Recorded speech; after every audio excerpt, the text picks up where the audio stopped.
അപ്പോൾ അതൊക്കെ കാണിച്ചു കൊടുത്ത് ഇങ്ങനെ പോവാ. അതെ, ആരുടെ ബൈക്ക് ഓടിക്കാൻ പോവാ?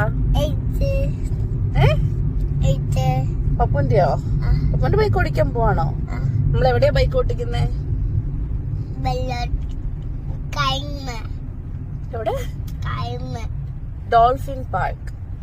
പറഞ്ഞേ, ഡോൾഫിൻ പാർക്ക്.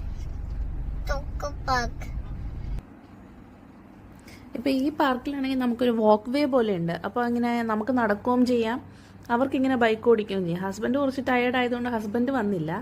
ഞാൻ പിന്നെ കുറച്ച് നടക്കുകയും ചെയ്യാമല്ലോ, എനിക്കൊരു എക്സസൈസ് ആവുമെന്നും പറഞ്ഞ് അവൻ ബൈക്ക് ഓടിക്കുന്നു, ഞാൻ അവൻ്റെ കൂടെ പോകുന്നു. അവനിങ്ങനെ കറക്റ്റായിട്ട് സ്ട്രെയിറ്റ് നോക്കി പോവാണെങ്കിൽ നല്ല ഹാൻഡിൽ ബാലൻസാണ്. നമ്മൾ നോക്കിയില്ലെങ്കിൽ അവൻ കറക്റ്റായിട്ട് പൊക്കോളും. പക്ഷെ ഇതുപോലെ ടോയ്സിലൊക്കെ നോക്കി അങ്ങോട്ടും ഇങ്ങോട്ടും തിരിഞ്ഞു പോയാൽ ചിലപ്പോൾ അങ്ങോട്ടും ഇങ്ങോട്ടൊക്കെ കൊണ്ടുവച്ച് ഇടിക്കുകയോ ഒക്കെ ഉള്ള സാധ്യതയുണ്ട്. അതുകൊണ്ട് എപ്പോഴും നമ്മൾ ഒരാൾ കൂടെ കാണും. അത് കഴിഞ്ഞ്